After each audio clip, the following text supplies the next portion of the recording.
Hello, this is Schism here. Got a 2,500 point match. My Demons versus Ogre Kingdom. So I get a shot at redemption against the Ogre Gut Star here. So my Demons are up at the plate. So hopefully they can shine this game. Starting off on my opponent's far right, he's got two Mornfang. Then he's got a Sabertusk Meow Meow Kitty. To the left of that is another Sabertusk Meow Meow Kitty. To the left of that is a unit of 9 Bulls with a full command. Tucked away in the second rank there is a level 4 Slaughtermaster. He's got Armor of Destiny, Dispel Scroll, and an Iron Fist. For spells, you roll up Toothcracker, Bull Gorge, Troll Guts, and Bone Crusher. So he's got the usual Maw combat spells, +1 toughness, +1 strength, regen, and then he's got a tickle spell that does 2d6 tickles, and yeah. So the one thing I noticed about his spell set and where he is that his Gut Star is nowhere within 12 inches, and most of the spells have a 12-inch range, so I don't have to worry about him getting any of those ridiculous combat buffs on the Gut Star as is, so I'm happy about that. To the left of that unit is an Iron Blaster. And then on the hill, he's got 4 Lead Belchers. To the left of that is the Gut Star of Impending Doom. And that unit is rocking the Standard of Discipline. And also tucked away in the far right corner is his BSB with Armor of Silver Steel, Luckstone, and a Great Weapon. And that unit is dead center in the board. To the left of that is another Meow Meow Sabertusk Kitty. There's no shooting. I don't have any ranged attacks really besides some death snipes, so he's not really worried about the bubbles for the Sabertusk. To the left of that is 4 more Lead Belchers on the hill. My force is starting off on my left. I got 3 Plague Turkeys. To the right of that, I have 5 Furies with a Mark of Nurgle. Then I have a bust of 31 Plague Bearers with a full command.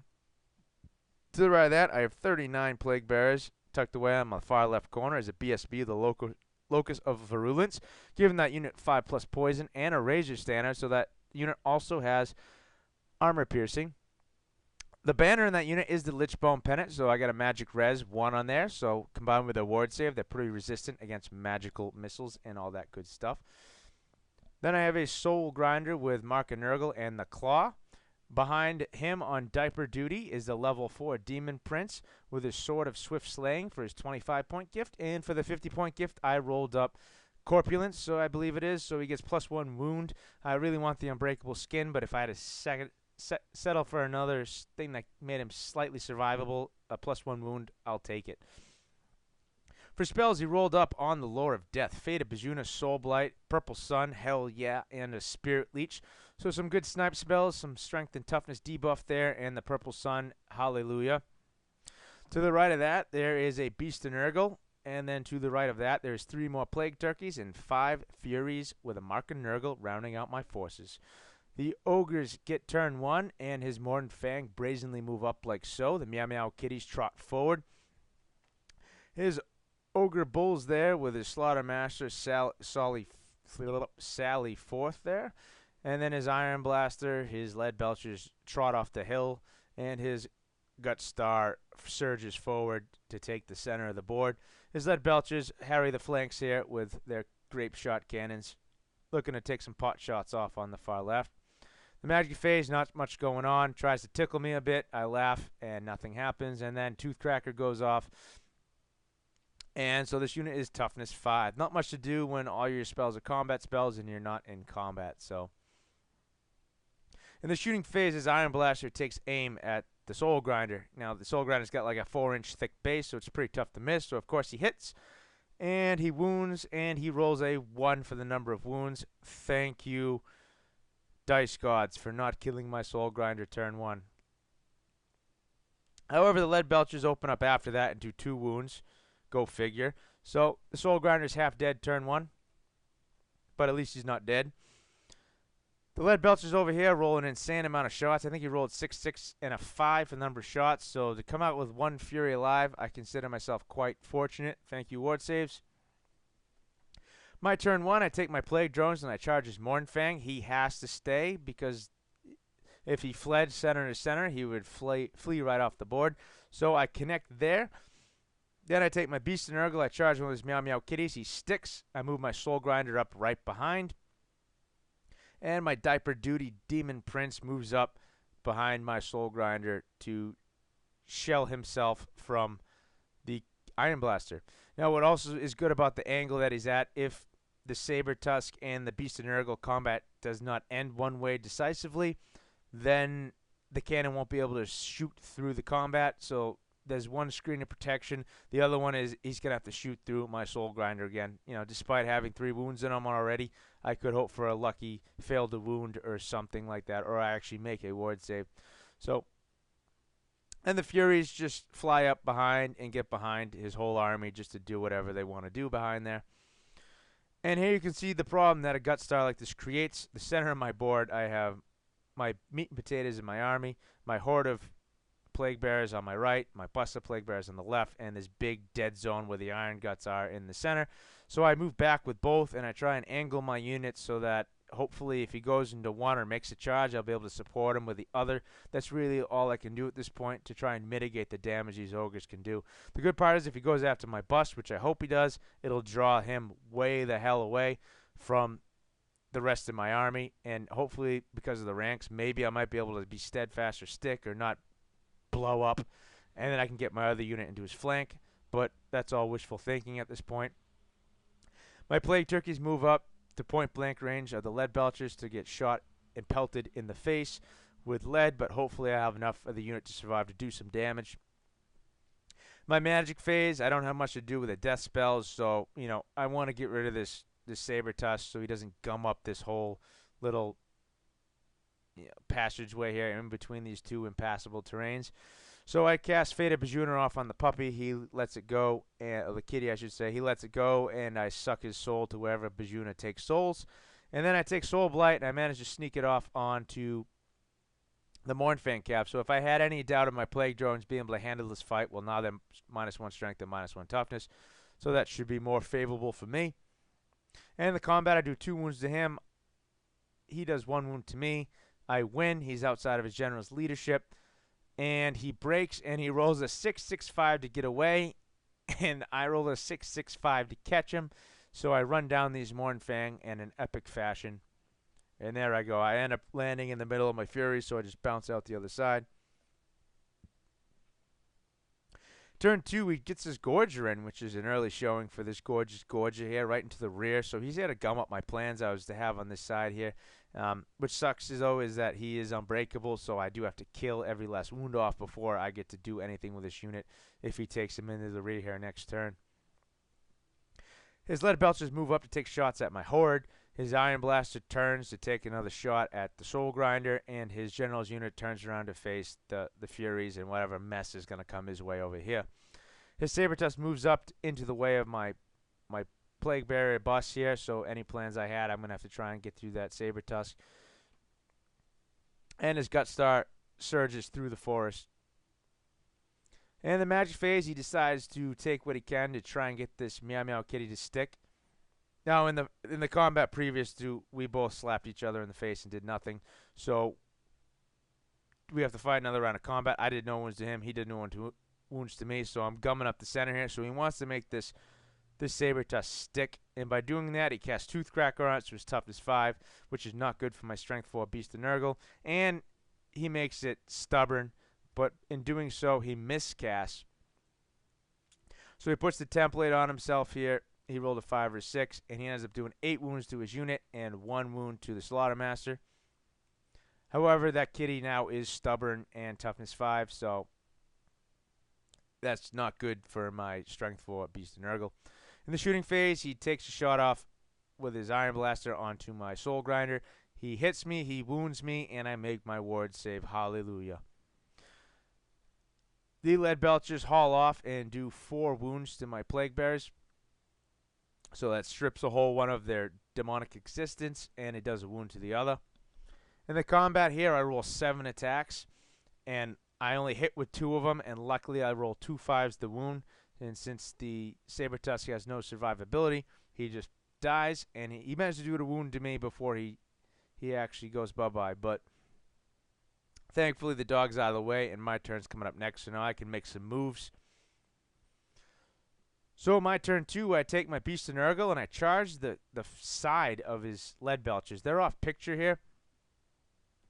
But he elects to flee since it would have been 1 of his lead belchers versus my Beast of Nurgle. Odds are I probably would have won that combat because of the charge, the flank. I would have probably got more attacks and would have done a wound or 2. He probably would have lost the combat and had a good chance of fleeing. So he elects to flee with the lead belchers, so I redirect into his Iron Blaster, and I only do this so I can make a charge lane for my Soul Grinder, but because of the way the terrain was, I couldn't wheel through that terrain and connect into his bulls here, so I end up just taking my Soul Grinder and parking it right in front. I know I'll have to survive his Ogre charge impact attacks, but hopefully toughness 7 will help me out there. My Plague Turkeys just turn around and move to flank the bulls here, and my Furies move behind the Iron Blaster to add some combat res next turn. So I charge his Meow Meow Kitty, and he elects to flee, so I attempt to redirect into his Gut Star and say, hey, now or never.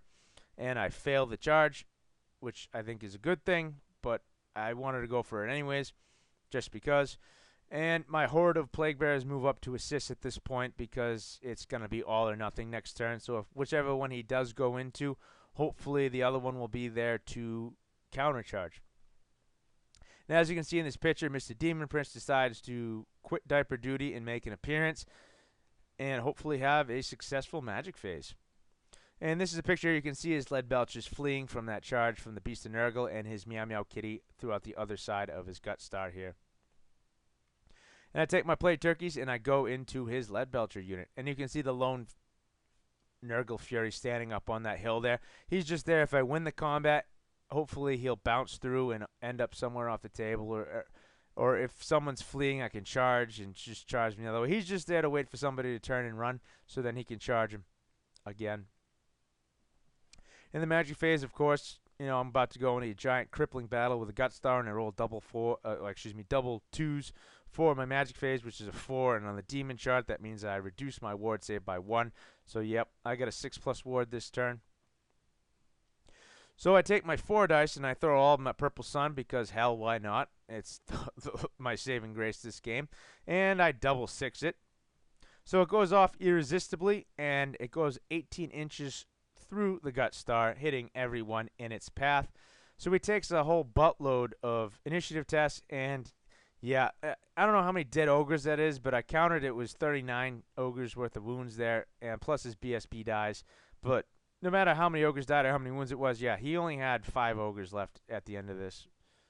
And yeah, so at this point, my opponent decided to call this portion of the game because, yeah, there is no way that unit can stand up to any one of my Nurgle units. And my Demon Prince is right there, and yeah, that's his whole army in a nutshell, and it just got Purple Sun. So, yeah. Some notes. Well, all the eggs in one giant Easter basket. And when you take units like that, you obviously open yourself up to be more susceptible to uber death spells and uber endgame spells. And this is just one fine example of why it's a bad idea to do that sometimes. And some crunch time miscasts. I mean, I only had 4 dice to get that double 6 that spell at that point was insanely lucky. So I consider myself quite fortunate. And that is definitely by far a game over spell. And I mean, against an Ogre Death Star like that, there's a couple spells that do that. Pit of Shades being one of them, and Purple Sun probably being the best. I mean, you got to have the right unit, the right character, or the right caster, and you have to be able to get the spell off in order to do something like that. But when it does get off, it just ends the game immediately, like it did in this particular game. So yeah, the Demon Prince, despite being quite vulnerable to everything he had and having to be babysat behind the Soul Grinder, he paid off dividends in this game. It's just that fly move, and then bam, Purple Sun. See you later, Gut Star. However, in the interest of curiosity and seeing how this matchup would have played out, I was actually highly attuned to find out how the Plague Bearer Horde would actually face off, or even if the bus unit would be able to stick to that magnitude of a unit charging into it. We decided to continue the game as if the spell was never cast. So we just carry on here, and the Plague Turkeys manage to do 4 wounds to the Leadbelchers, and they do none in return. However, they stick their leadership test. He takes his bulls and he charges into my Soul Grinder. This is Ogre's turn 3, and he elects to go after the Horde with his Gut Star. So his Gut Star successfully completes a charge into my Horde of Plague Bearers. So we're gonna dilly-dally in the woods here. His Gorger charges the rear of my Plague Bearers, which is not good because this thing's unbreakable, so I have to kill it down to the last wound in order for it to go away. So my ranks and banners really stand for nothing. And this also means I can't assist my Plague Bearer Horde even if they do manage to stick, which is not good whatsoever. So his Meow Meow Kitty decides not to rally and continues to flee. However, his Lead Belchers do rally and turn to face. In the magic phase, he gets off Spine Marrow on his Iron Blaster. He gets off Tooth Cracker, just for lack of anything else to cast. I mean, he can't cast his Tickle spell anymore, so he just cast all three of his last of his spells here. He managed to regain one of his wounds back. However, he miscasts, casting Bullgorger on his unit. And he rolls another 5 or a 6, and he does 6 wounds to the unit and 1 more wound to the Slaughtermaster. In the combat here, I managed to do 1 wound to him. Pretty paltry, not too exciting. He does no wounds to me. However, he's still steadfast. He's got 3 ogres. He's good to go. In the combat here, the Gorger does 3 wounds to me, and I can't even nick a wound off it. However, I do manage to reform in face, so hopefully I have a better chance of stripping him of his life. In the combat here in the center, I don't think I do too well here. I have 30 attacks, poison 5+, and any of those 5+ auto kill since I am armor piercing. And I only managed to do 15 wounds. I guess that's not too bad. However, I thought I could do better. In my BSB, his 3 attacks are included in that. However, his return attacks, he completely flubs. I really shouldn't be sad about my attacks at all. Despite having his impact hits, he's only managed to do 13 wounds to my Plague Bear. So I end up pulling this combat out, believe it or not, which is quite amazing. And mind you, I still have a 6+ ward save. That just shows you the magnitude of how bad his rolls to hit were. Now, he needs 5s to hit me and 2s to wound me, and I have a 6-up ward save. And he just did quite horrible. So I managed to get the better of the Gut Star in this combat. Over here, he does a wound to my Beast of Nurgle. I do nothing to him. In the combat here, I force his champion to do an initiative test. And since, if he fails his initiative test, all my attacks on my Soul Grinder auto hit him. I just throw all my attacks on the Soul Grinder, on the champion, since that's the only saving grace the Soul Grinder has to kill anything if something fails an initiative test. So I managed to do 3 wounds to the champion and kill the champion outright, which is pretty amazing. I mean, the Soul Grinder is pretty stinky in combat if it can't do its Thunderstomps. And even still, you're relying on getting a good Thunderstomp to win a combat. His 4 attacks just do not cut it. I don't understand how a monster on such a huge base has such a small amount of attacks. It's kind of frustrating. But he does do 2 wounds to me in this combat. However, he does fail his leadership test, and I run him down. So his general is off the board. My turn 3. I take my Furies, and I charge the rear of the Iron Blaster here to add some combat res. My Plague Turkeys just fly over to assist. My Soul Grinder reforms to take a shot at the Iron Blaster next turn. The combat over here, my Plague Turkeys finally wake up and take 5 wounds off the Lead Belchers. He does 2 wounds to me, which actually one of those whole models is destroyed now, so there's 1 Plague Turkey left. The Gorgeous Gorger here does 3 more wounds to my Plague Bearer, and I do 2 wounds to him. However, he's unbreakable, so it doesn't matter how many wounds I do, how many ranks. I got to kill that bottle in order to be free of him. I took my Demon Prince in the side of this unit, knowing that he wouldn't get too many attacks on it, and I do have that extra wound on the Demon Prince, which makes me a little extra brazen with him. So my Demon Prince issues a challenge, and he accepts with his Bruiser BSB. I mean, I get to go first, but his BSB has 4 attacks, I believe, and he's strength 7. So he's hitting me on 5s, wounding on 2s. I only have a 5-up ward save, so he actually has a good chance of doing some serious damage to my Demon Prince. However, my Demon Prince does 3 wounds to him, and he just fails to hit me altogether. In this combat, I do another 15 wounds with even a few less attacks with this unit. I managed to take out quite a bit of the unit. In his return attacks, he manages to only sink 6 wounds in. So, yeah, mega fail for the Ogres in this combat. And the Ogres end up breaking from the combat from an insane amount of combat res, and I run them down. So despite having a second life from the Purple Sun, the Iron Guts do not manage to chew through the Plague Bearer Horde whatsoever. And victory, a thrashing victory, goes to the Demons of Nurgle. And this is just another showing of Nurgle's resilience is quite amazing. I love having, toughness 4 and -1 to hit, and what's better than that is having a 5-up ward just in case something gets through. This just showcases that a big unit of Plague Bearers can really survive even the most disgusting of output of attacks coming their way. And one of the big notes in this game is protecting the princess. That demon prince is a princess. I mean, he's really not kitted to survive. Toughness 5 is good, but it's not that good. Cannonballs, I mean, he's got a 5-up ward, and that's it. Even the lowliest of soldiers can plink wounds off him in combat. So, just sheer volume of attacks, there's wounds that are going to go through, and the Demon Prince doesn't have that many wounds to begin with.